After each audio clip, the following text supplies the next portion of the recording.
Okay, I'm going to tell you how I make these little Matoran translates medallions. All you need to do first with this project is to print out the sheet of 6 of the medallion things I made. And I find that it works best to print it out on cheap photo paper because it just does better with the stuff I use for this project. And what you need, supply-wise, just some regular packaging, cardstock, anything that has a good weight to it, or you can use thin chipboard or whatever works for you, but I just use packaging material. And once you cut out your shape of your medallion cover, you just trace that shape onto the cardboard and you'll get your exact shape. And you want to make 2 of these cardboard pieces for extra thickness. And I just go in and I punch a hole onto the medallion's top before I cut them out, and I use a 1/8 inch hole punch for this. So that's something that's very useful.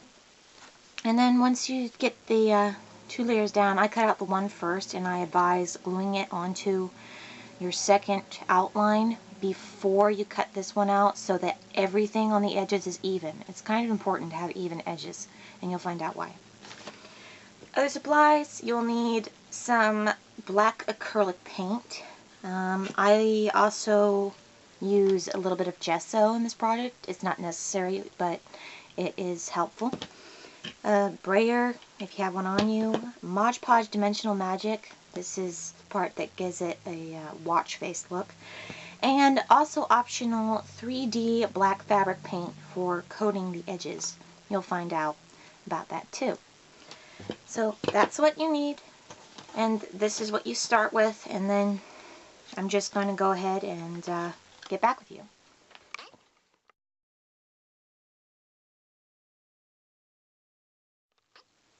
Okay, so I cut out my pieces from the sheet, and I finished cutting out my cardboard piece.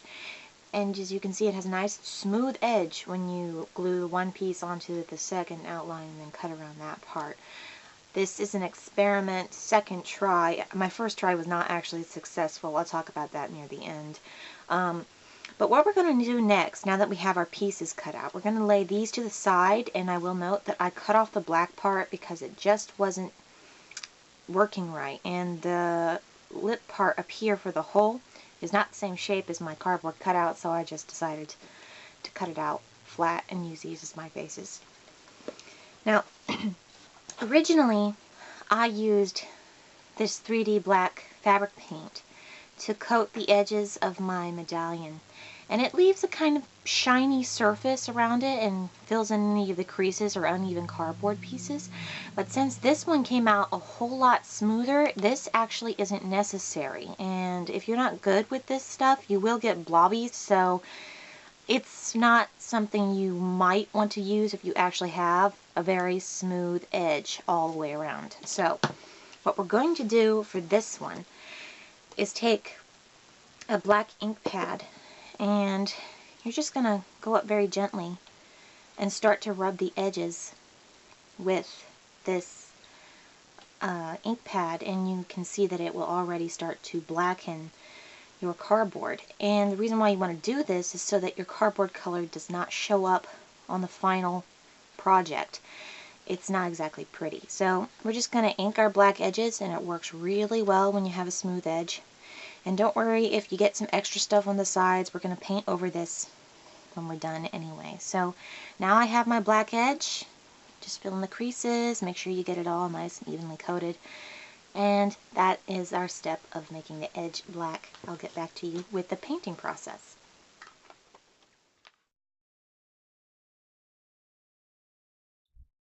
Okay, first we're going to put on our gesso, and you want to be kind of smooth with this, otherwise you'll get blobbies if you're not careful.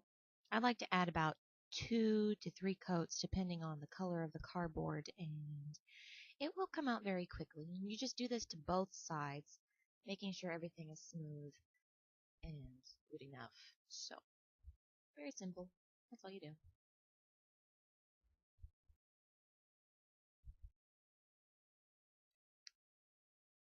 Okay, any blobbies you do get on the medallion, we just use a lightweight sandpaper to sand them off very gently. Remember to be gentle. This is cardboard after all, so you don't want to sand too much.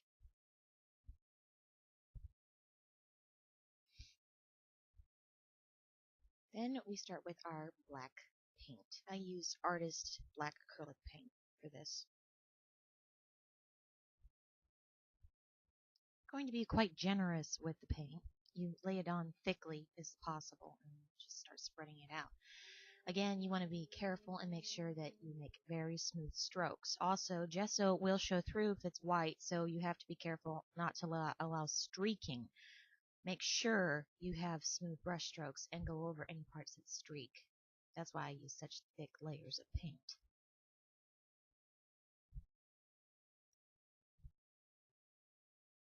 And again, we will do this to both sides.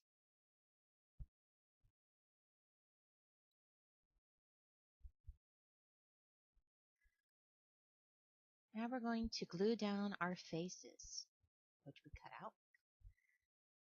And it should be very quick. I just use gesso for this. I'm just going to glue in the back a little bit. Careful not to ooze it over the edges and get it onto the front.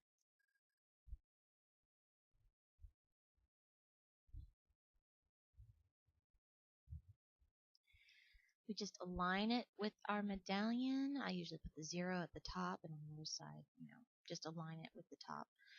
And then we're going to just brayer it down and make sure it's sticking properly.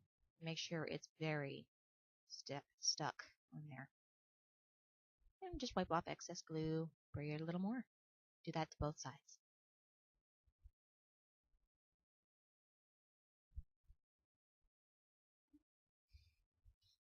I'm sorry that my towel is in the way in this part, but you get the idea. I start from the center with dimensional magic to add dimension. You want to be careful with this because you can get bubbles if you lift it up too much. So make sure to keep the nozzle down as much as possible while working. I just kind of ooze it out, squeegee it around very carefully, and make it a little thicker in the center and get thinner on the edges.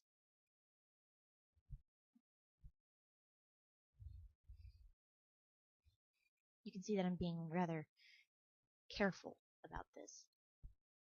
Then I pick it up and I let it ooze around by moving it around and making final touches here and there around the edges that might not have gotten covered enough. And I just move it here and there to get the glue to ooze. You can use your finger while it's still wet. Do that to both sides. Okay, these are the final pieces that are made once it's made into a medallion, and you can just put thread through it. Any type of cording will do. And I haven't ended these off yet, but you can put a clasp and a little lobster claw or something on the end, or you can tie it, or any other multiple method of closing off your necklace piece. So sadly, the first one, which still wasn't perfect, came out better than the second try, which I was hoping would be better, but this one actually did still come out smoother, even though it has a few little bubbles. This one, on the front side, experienced blobbing, and it dried that way, and it really doesn't look right. Back part looks okay. Now, here's an advice, a tip that I'll give. It's not exactly the greatest idea to use Mod Podge Dimensional Magic on bigger objects. I think it works on better, smaller objects, but when it comes to big objects, it's better just to use either a laminate sheet or a resin method, because the Mod Podge stuff kind of oozes around. If you don't have any other choice but to use Mod Podge Dimensional Magic, if that's all you have at hand for a project this size or bigger, I will suggest make sure that your surface is absolutely flat. Otherwise, it will ooze to the side, which is what happened here.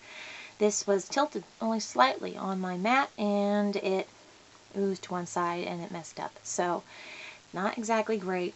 Make sure your surface is flat. Another thing I will give a tip about is that during craft time, I found that you don't actually need to ink your edges of the medallion.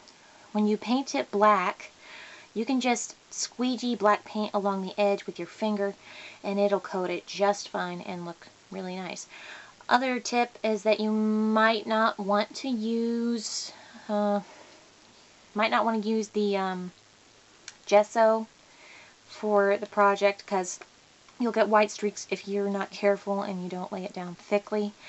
And you could always use translucent gesso, which they do have for prepping your surface. That might be a better idea, but that's just one of my tips. Now, I'll show you how I put my thread on. You just take a piece of cord for one of these, which is how I do it. You line up the ends as best you can, and then you go down to the loop and take your medallion, and you're just going to feed this little loop through the hole, and then you're going to take your strands, feed them through this loop, and then you're going to pull, and that's what you get. So you can then put a bead here or a couple of beads on either side, or decorate it however you'd like, or just leave it as a cord and then end it off. And this is what you get. So you can have fun trying it. It's not perfect, but it's good enough for sharing with your friends or as a little simple gift or whatever you'd like to do with it. So there you have it. Have fun crafting.